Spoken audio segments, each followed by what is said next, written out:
안녕하세요. 육아 중인 20대 주부입니다. 결혼 생활 동안 시댁과 남편이 아무리 부당한 대우를 하더라도 아이를 생각해서 참고 고쳐보려 했었습니다. 그 과정에서 참 많이 화내고 싸우기도 했었지만 그래도 고칠 수 있을 거라 생각하며 지내왔었죠. 그런데 시간이 지날수록 도저히 제 능력으로는 AS가 불가능하다는 걸 깨닫게 되었고 결국 남편을 반품 신청하기로 결정을 내렸습니다. 그동안 남편과 시댁을 많이 질려서 그런지 마음을 굳히고 나니 속은 많이 후련하네요. 남편을 반품하게 된 사유에 대해 일일이 다 나열할 순 없지만 몇 가지만 간단히 적어보자면 제가 임신 후반에 몸이 급격하게 안 좋아지면서 병원에서 무조건 쉬어야 한다는 말을 들었습니다. 해서 급하게 퇴사를 신청하고 그만두게 되었고 현재까지 전업 중이에요. 당시 출산 후에 다시 취업하겠다 하고 남편에게 말했었지만 아이가 좀 클 때까지 절대 안 된다며 육아에 전념하길 바란다 하더라고요. 그래서 현재까지 일을 하지 않고 있는 상태입니다.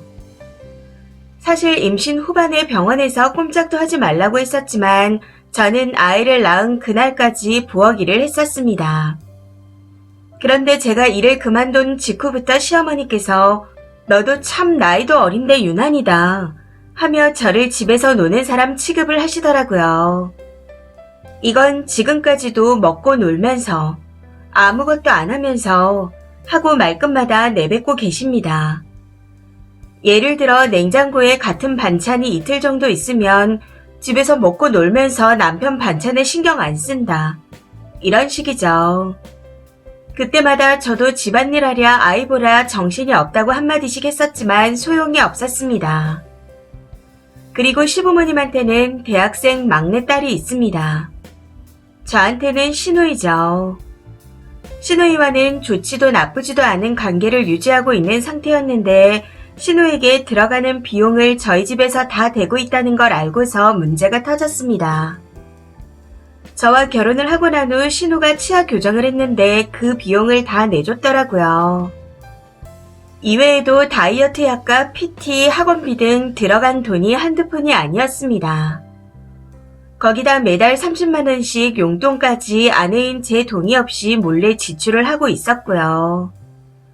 그 사실을 제가 알고 난 후 한바탕 난리가 났었고 앞으로는 안 그러겠다 말했지만 이 또한 소용이 없었습니다.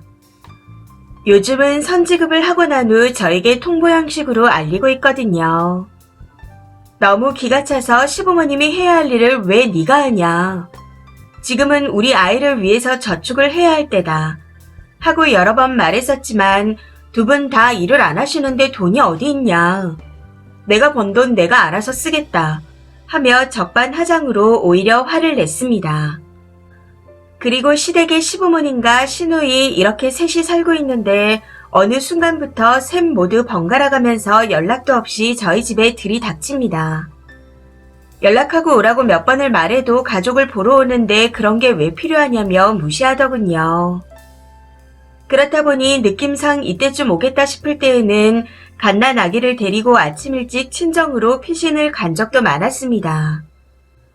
참 웃긴 게 그런 날은 어김없이 저희 집에 연락도 하지 않고 찾아온다는 거죠. 집 앞에 와서는 지금 집에 왔는데 어디 나갔냐? 왜 미리 연락도 안 하고 나갔냐? 헛걸음했다 하고 오히려 저한테 짜증을 냅니다. 너무 어이가 없어. 내 가족 만나러 가는데 왜 시댁에 연락을 하고 가야 하냐 하고 말씀드렸더니 당연히 친정에 갈 때는 보고를 해야 한답니다. 진짜 어이가 없어서. 사실 여기까지만 해도 미칠 것 같고 빡치는데 친정에서 남편이 하는 행동 때문에 더 화가 납니다. 우선 친정에 가게 되면 남편은 그 즉시 방에 들어가서 자빠져서는 게임만 하고 있습니다. 지 입에 들어갈 숟가락 한번 챙기는 걸 본 적이 없는 것 같네요. 친정 엄마는 그래도 사위라고 주말 내내 하루 꼬박 3번을 세밥해서 밥을 차려주십니다. 그런데 이 미친 인간은 아침에 국 끓여주면 입맛에 맞는지 국을 그릇에 들고 잘 먹어놓고는 저녁 때 아침에 먹은 국이 다시 올라오면 몇 숟가락 먹다가 다 남겨버립니다. 거기다 반찬도 새로 올라오는 것만 먹고 냉장고에서 나오는 건 김치류가 아니면 손도 대지 않고요. 집에서는 안 그러면서 친정에만 가면 반찬 투정을 하는데 귀한 손님 대접받으려고 하는 게 너무 꼴보기 싫더라고요. 그래서 몇 끼 밥 차려주신다고 엄마가 고생하시는 게 너무 속상해서 라면 좋아하니까 한 끼는 컵라면 먹자 하고 말했더니 컵라면은 맛이 없다며 냄비에 청양고추와 김치를 넣어 끓이면 맛있다고 헛소리를 하더군요. 뒤통수를 한 대 때려주고 싶은 걸 꾹 참고 끓여 바쳤더니 시어머니한테 전화가 오거나 저희 집에 왔을 때 처가에서 잘 먹고 왔냐 물어보시면 생각 없이 라면 먹었어 하고 말합니다. 진짜 미친 건지. 그리고 마지막으로 친정에만 가면 아내와 자식은 맡겨놓고 도망가는 놈처럼 시댁 사촌들과 만나 PC방에 게임을 하러 갑니다. 사촌 형들이 다 모였는데 본인만 빠진다며 계속 징징거려 나가라고 했더니 처가댁인데도 아침 8시에 나가서 다음날 새벽에 들어오는 정신나간 놈입니다. 이외에도 많은 일들이 있는데 이게 쌓이다 보니 자꾸만 싸우게 되더라고요. 고쳐보려고 살살 구슬리기도 하고 화도 내봤지만 아무 소용이 없다는 걸 최근에서야 깨닫게 되었습니다. 이제는 아이도 어느 정도 큰 상태라 어른들이 하는 걸 보고 하나씩 행동을 따라하기 시작하고 말도 조금씩 하기 시작하는데 남편이 하는 걸 보고 배울까봐 겁이 나더라고요. 그래서 그냥 혼자 더 잘 키우면 된다는 생각에 마음을 다잡고 남편을 반품 신청하게 되었네요. 처음에는 이게 맞는 건가 망설이기도 했었지만 이혼하자 했더니 아이는 네가 데려가라. 이런 말부터 하는 남편놈을 보고 잘한 선택이라 생각했습니다. 그냥 아이와 둘이 행복하게 살아보려고요.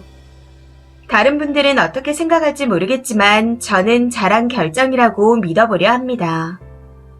답답한 마음을 훌훌 털어버리고 다시 한번 마음을 단단히 잡아보고자 글을 써봤네요.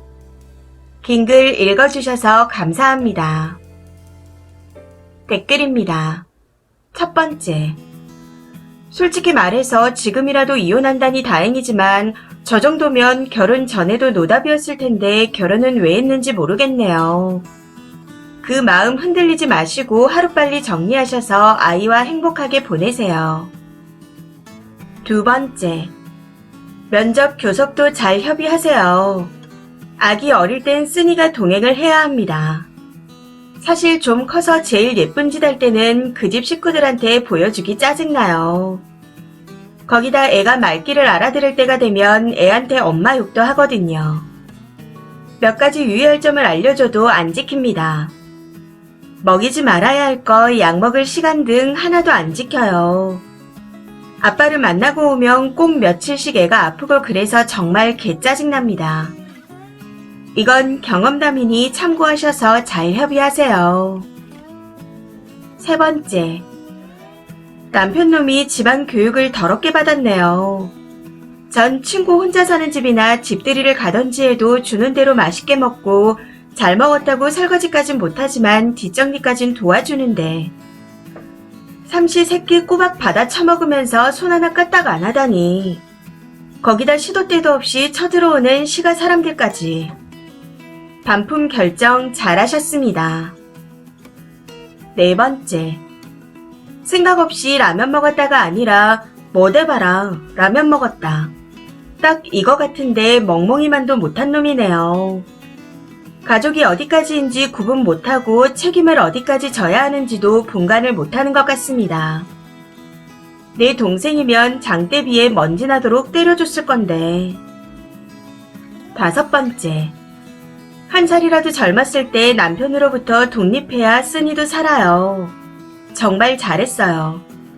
제가 40대 후반인데 제 친구는 맞고 살면서도 이혼을 안 하고 남편이 벌어다주는 돈의 노예로 살더라고요. 한동안 잠잠하다가 또 맞았는지 이번엔 진짜 이혼한다고 취업한다고 난리더니 돈 벌기 힘들어서인지 해외 근무하는 남편이 비즈니스 비행기 티켓 보내줬다고 냉큼 가더군요. 그걸 보니 왠지 착잡한 마음이 들었습니다. 뭐라고 하면 부러워서 그러네 할 것 같기도 해서 말도 못하겠더라고요. 6번째. 더 늦기 전에 반품 결정 잘하셨습니다. 저런 놈은 결혼하면 안 되는데. 될 수 있으면 전 남편 놈이 정신 차릴 때까지 아이는 보여주지 마세요. 그리고 훌훌 털어버리고 아이랑 행복하게 잘 살길 바라겠습니다. 이 사연은 여기까지입니다. 시청해주셔서 감사합니다.